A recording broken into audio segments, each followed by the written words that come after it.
conversation between a customer and a shop assistant. First, you have some time to look at questions 1 to 3.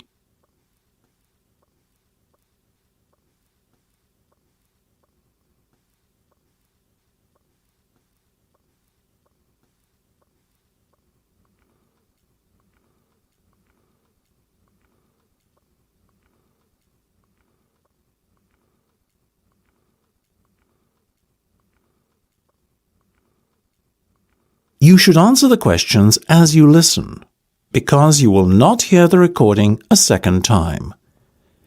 Listen carefully and answer questions 1 to 3. Good morning, Jenny's Suit Rental. Jenny speaking. How may I be of service? Hi there. My name is Max Jones. That's Jones, and I'm looking to rent a suit out for a special occasion. Certainly, Max. We charge a set fee for our services. You can either choose from our designer range and pay £50 to rent your suit out, or choose from our standard range at a cost of £25. So, what will it be? Oh, the first option, please, Jenny. £25, did you say? Unfortunately not. The designer range is twice that price. Oh, in that case, I'll take the second option.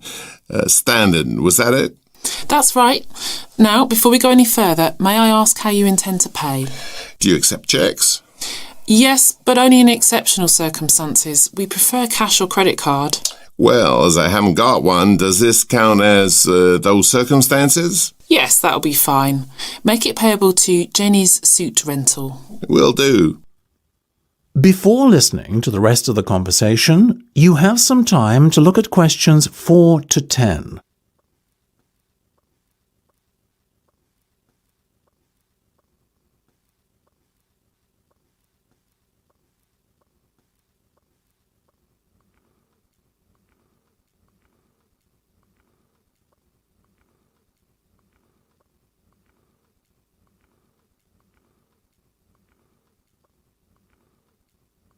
Now listen and answer questions 4 to 10. Now, Max, can I take your measurements, please, and a few details about what sort of suit you have in mind? Certainly. Let's start with the trousers then, shall we? What is your waist size and leg length? I used to be 32 waist, you know, but these days it's more like 36. Too many cream pies. I've been there. And about the leg, 34? I wish. I'm afraid I'm somewhat lacking in the height department. Not even a 32. 30, I'm afraid. Never mind. As for the colour, could you do a dark grey suit? In fact, we have a very smart one of those in just your size. You're in luck. Now, what about shoes? Same colour? No, I think I prefer something darker. OK, let's go with traditional black then, shall we? What about size? I'm a size 45. By my calculations, that's 10 in our sizes. And style? What have you got? We do suede, nubuck and traditional leather. Definitely the last one. Very well. And will you be wanting a necktie? Do you do bow ties? Of course. I'll put one of those down in your order. Dark grey, I presume? Perfect. To match the suit. I think I fancy a light blue shirt, by the way. Might I recommend a green? Green would go very well with the suit you are renting. Light or dark? I'd say dark. Dark it is then. My neck size is 17 and a half. Hard to believe that a little over a year ago I could fit into a 15, isn't it? Those cream pies again, right? You got it. Now, what about your suit jacket? Same colour as the trousers, obviously, but what size? Medium should be fine. You sure? Yeah. And have you got any of those 3-button ones? I'm afraid not. The 1 and 2 button suit jackets are far more popular at the moment. In fact, the 1 button is all the rage. Let's have that one then. No problem. Now. That is the end of part 1. You have half a minute to check your answers.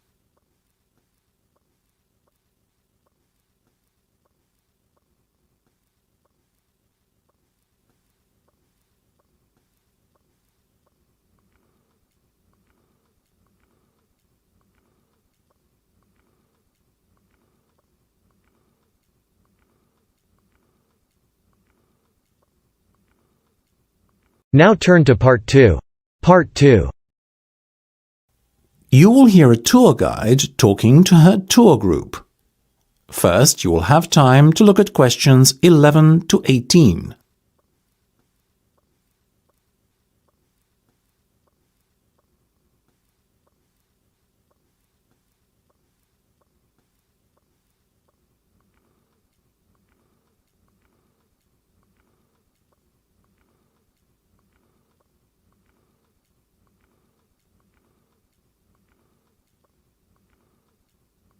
Now listen carefully and answer questions 11 to 18. So, here we are in front of the entrance hall on the ground floor of this rather splendid 20th century building, once the home of Lord Redford of Graves, but which now, of course, has been converted into the National Art Museum. Now, look straight ahead towards the end of the entrance hallway to where it narrows. That door will take you into the main exhibition hall. Alternatively, if you take the first right, you'll come to the modern art section. And next to that is the modern art studio, where you can see professional artists at work on their latest masterpieces. Fascinating. Taking a left off the entrance hallway, on the other hand, will lead you to the classical art section.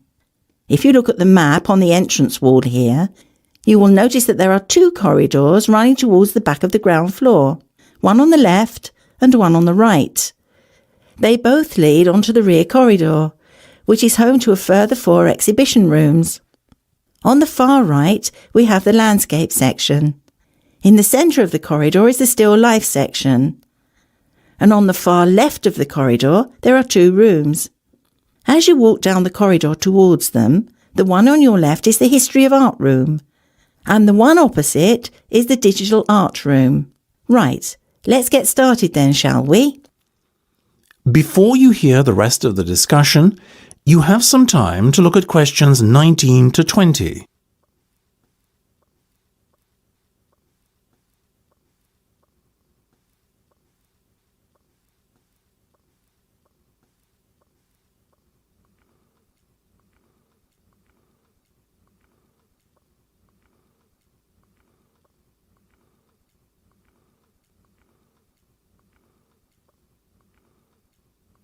Now listen and answer questions 19 to 20. Our first port of call will be the digital art room down at the end. This exhibition has been open little more than a month, but has proved hugely popular with visitors so far. It is an interactive exhibition space, and visitors are encouraged to touch and feel the exhibits to their heart's content. Though, of course, I shouldn't need to remind you that this is forbidden in the rest of the museum, as is the use of cameras, so please ensure that you do not take any pictures once you leave the digital art room. That is the end of Part 2. You have half a minute to check your answers.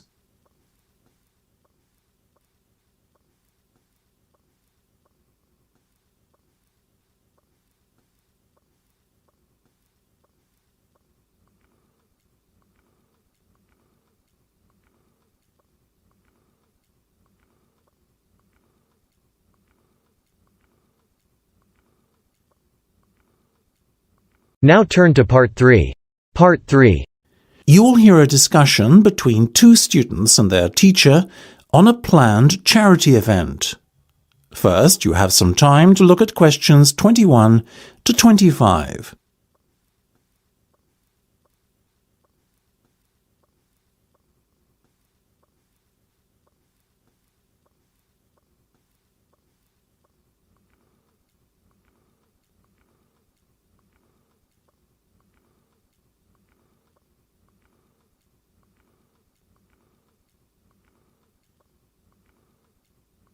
Now listen carefully and answer questions 21 to 25. So, are you making any progress with your plans for our annual charity event? I guess first things first, have you decided what charity it will be in aid of this year? We're thinking about Help the Children Africa, sir. Well, that's Mark's idea, sir, but I myself prefer a local charity called the Meals on Wheels. I'd have to agree with Laura on this one, Mark. After all, We're supposed to be giving back to the local community, and although helping African children is a very worthy cause, it's a little outside our remit. That settles it, I guess. Moving on from the beneficiary question, have you made a decision on what type of event it will be? Yes, we plan on doing something a little different this year. We're calling the event Balloonathon. Basically, we're going to offer balloons for sale to all the students. Balloons? I don't see where you're going with this. Why would they want to buy a balloon? Well, here's the thing. We don't actually give them the balloon. Instead, we'll write their name on it along with the special phone number, and then we'll release all the balloons into the air. When they fall to the ground, if a person finds one and rings a special number, then both he and the student who've bought the balloon will win a gift voucher. That sounds like an excellent idea, guys. Well thought out. This Balloonathon has a real novelty value attached to it, don't you think? Exactly what we said, sir. The only drawback is that the gas you put into the balloons is rather expensive. How much? About £20 per canister, and we'll need about 10. And how many balloons are you planning to blow up? Well, there are over 1,000 students in the school, so if even 1/3 of the students buy one, we'd need about 350 balloons. We've decided to order 500 so we don't run out.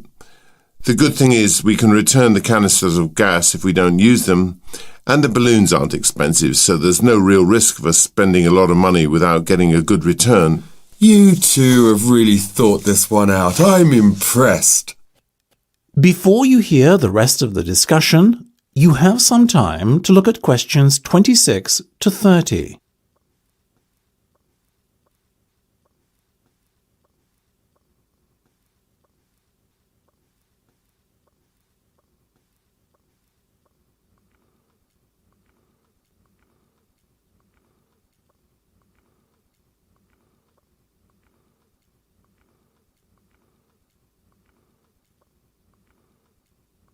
Now listen and answer questions 26 to 30. Thank you, sir. So, how much money do you think we can raise? Well, each balloon costs about 1p, and when it's filled with gas, it's going to cost us about 50 pence. We reckon that if we sell our balloons at a price of £1.50 and we sell all 500 of them, we'll end up making a profit of £1 per balloon. So that's £500 in total. That's fantastic. And it gets better, sir. We've secured a sponsor for our event who's going to give us £1,000. How did you find a sponsor? The balloon company we approached about buying the balloons asked us if we'd be interested in letting them sponsor us too. What's in it for them? They're going to print their logo on every balloon. I think you've done a good deal there. Thank you, sir. So, do we have your approval to confirm our order? Absolutely. But you know, I think we can sell more balloons if we set our minds to it. So why not order double the amount? 1,000 instead of 500. We're going to need more than 10 canisters of gas then. Double the amount, presumably. Correct. OK, let's go for it. Let's make this year's charity event our most successful ever. That is the end of part 3. You have half a minute to check your answers.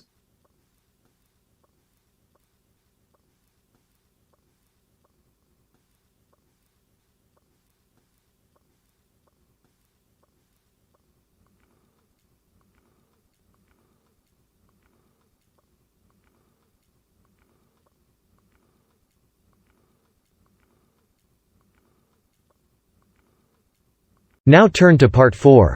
Part 4. You will hear part of a lecture about philosophy. First, you have some time to look at questions 31 to 40.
Now listen carefully and answer questions 31 to 40.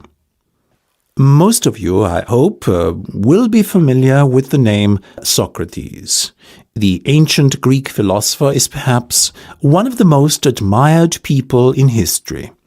Socrates led a very noble life. He was, I suppose you could say, an optimist who believed in the good of mankind.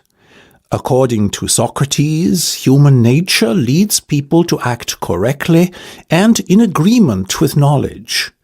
Socrates believed that evil and wrong actions arise out of ignorance and is famously quoted as saying, "No man knowingly does evil."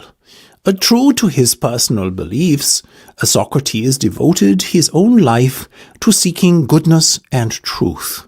Born in Athens, where he lived all his life, Socrates always dressed simply and was known for moderation in both eating and drinking. He brought his teachings to the masses, speaking regularly in public places such as the busy streets of Athens, especially in the area around its great marketplace.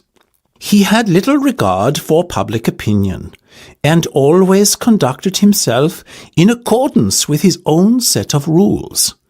Socrates built up a reasonably large following of Athenians looking to learn from his seemingly endless wisdom. But he also had a good many enemies who mistrusted him on account of his unorthodox views on subjects such as religion. Socrates' enemies were what you would call the wrong type of enemy, being powerful and influential Athenians. Their efforts to have him ruined saw him brought to trial on charges of corrupting the young and disrespecting religious traditions. In the trial, Socrates defended himself, claiming that he had done nothing more sinister than enlighten people with a clearer knowledge of the truth, which is essential for the correct conduct of life. He made some remarks aimed at the ruling establishment, suggesting that those who are elected are not necessarily fit to govern effectively. Socrates himself had long ago become disenchanted with the materialistic ways of the upper class. Unfortunately, his views were seen as an attack on democracy and the electoral process, so the jury found Socrates guilty as charged and sentenced him to death.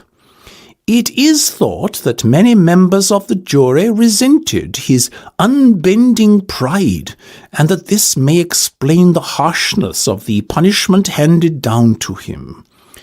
Despite being given several opportunities to escape prison, Socrates resisted, and carried out his sentence calmly by drinking a cup of hemlock poison. During his life, Socrates introduced the idea that there are a set of universal standards by which people should be judged. His method, known as the Socratic method, involved discussion between two or more people around some key term. In theory, those party to the discussion should all define the term in the same manner. However, his studies found that this was seldom the case. Socrates encouraged his followers to engage in such discussions with the goal of trying to proceed from less adequate definitions to more accurate definitions over time. The ultimate goal being a true and universal definition that could not be contradicted by anyone. This method tended to expose the ignorance of the Athenians of his day. It showed that many things that they assumed true were in fact false. Socrates also used irony to expose people's ignorance of key concepts. That is, he claimed to differ from others in recognizing that he himself was ignorant. His insistence on ignorance reminded other people of their own ignorance. but won him few friends in high places. That is the end of part 4. You now have half a minute to check your answers.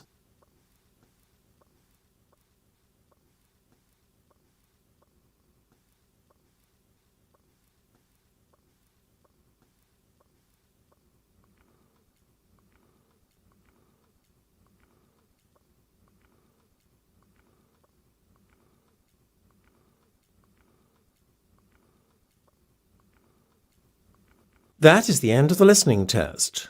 You now have 10 minutes to transfer your answers to the listening answer sheet.